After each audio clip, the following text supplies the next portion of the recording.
Welcome back. Nigeria is postponing elections for 6 weeks. The Independent National Electoral Commissioner, INEC, says the situation in the north is just too dangerous to conduct a safe election.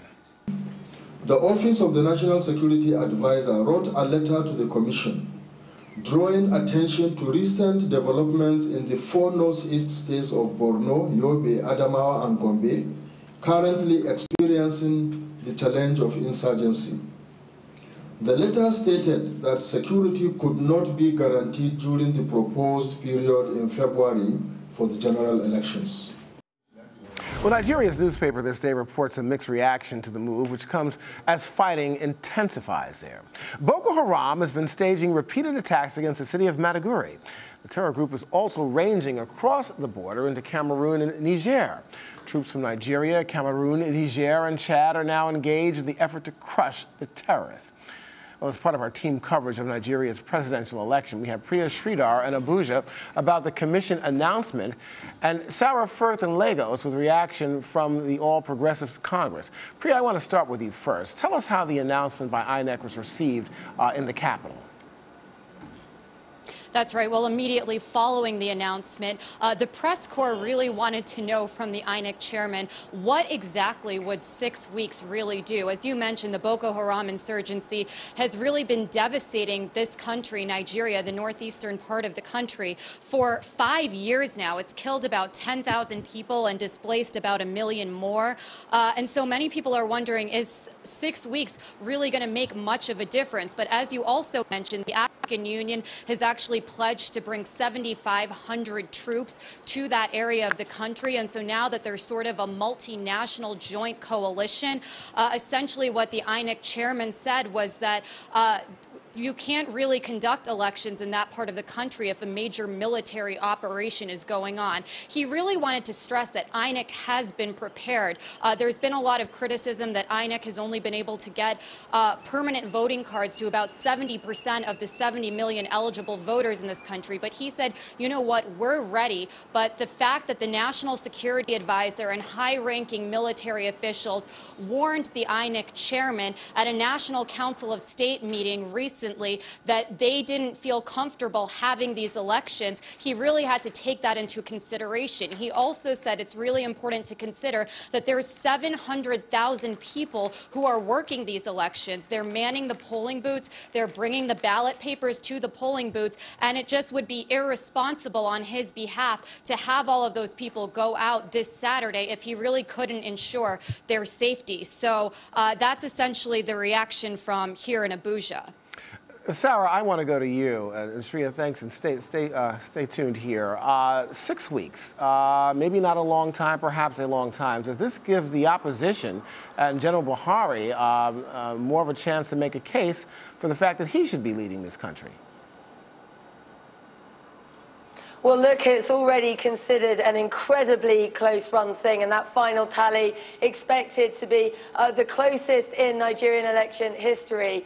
But it's been a mixed reaction here from the main opposition party, the APC, supporting their presidential candidate, Muhammadu Buhari. They've come out very critical of this decision by INEC, by that Independent Electoral Commission, saying that basically it undermines the democratic process. But nonetheless, they've also put a real emphasis in the statements that have been made by some amongst the party on not responding to this with violence. They said they're going to be campaigning hard. There's already a lot of tension in the build-up to these elections. The security situation in the build-up to the elections, no secret that it's not where it should be. And so there is that sort of tension in the build-up. But it was very interesting to see the response last night on the streets of Lagos. You had an opposition rally take place on the beach. We were there, we were talking to a lot of the people who were turning out, and it was dancing rather than violence, which is how the opposition group had responded to that statement. But nonetheless, that doesn't take away from the fact that there are some very serious questions that still need to be answered, and not least the fact that there were two main issues that were cited. This issue over the permanent voter cards, the PVCs, and whether they had been distributed widely enough and into enough places. And the second one was this issue around security, and that was really the central issue. And so the main question now is enough going to be achieved, enough significant development in that 6-week postponement period to make a difference? And it's going to be a very crucial question to answer, because if not, the big question here today is what happens next if the situation isn't secured?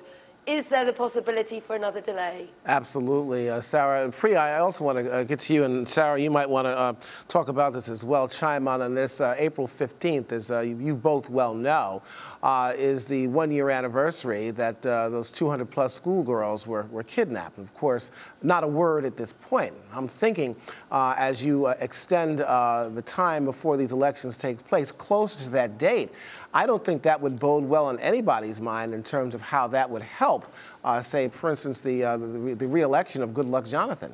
Sri, I want you to answer that question first. Yeah, that's certainly correct. You know, many of those schoolgirls obviously are still missing, and this has been one of the huge criticisms of President Goodluck Jonathan's administration, that he just hasn't been tough enough on Boko Haram. You know, a recent Amnesty International report actually said that the Nigerian military was aware of two of the most recent attacks by Boko Haram in Baga and Manguno. And although the Nigerian military knew about that, and one of their responsibilities is to help the people of those regions evacuate that area if they want to escape, and basically, the evidence that this report shows is that the Nigerian military asked for reinforcements and they essentially didn't get it. So that's definitely been a huge point of contention from Muhammadu Buhari's campaign. You're seeing billboards across the country saying that the APC party, the opposition party, will defeat Boko Haram. So it will be interesting to see that if this multinational force can actually help sort of squash Boko Haram in the Northeast, because certainly Goodluck Jonathan wants to take credit for doing that, because this has been a huge concern for people in Nigeria. Absolutely. And Sarah, I just want you to chime in on that. Of course, as you know, both of you know, that Boko Haram has attacked Niger for the first time. Are you confident, or the people confident there, this multinational force with this latest act of aggression will do anything to remove this group, as many might say, this cancer from northeastern Nigeria?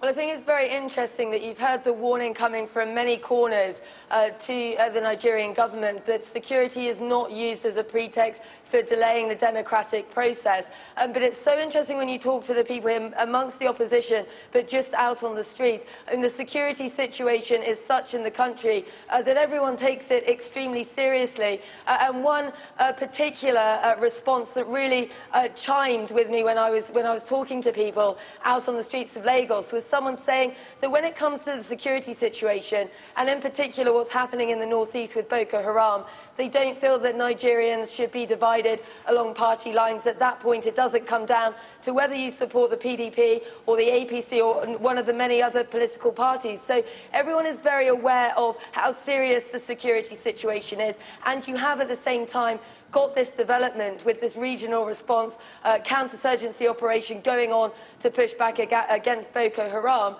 Look, the question as to whether they'll be able to achieve what they promised is a very pertinent one, given that in the past we've seen promises, as you rightly said with the Chibok girls, no delivery, no results there. So a lot of skepticism over these promises on all sides that are being made. But really crucially right now, there is a legal framework for this postponement. And so actually the response from people is a little bit more muted than you might expect, because this is within the Constitution, it's by the letter of the law. The difficulty will come after that 6-week postponement if you don't see the security situation at a point where elections can be held safely.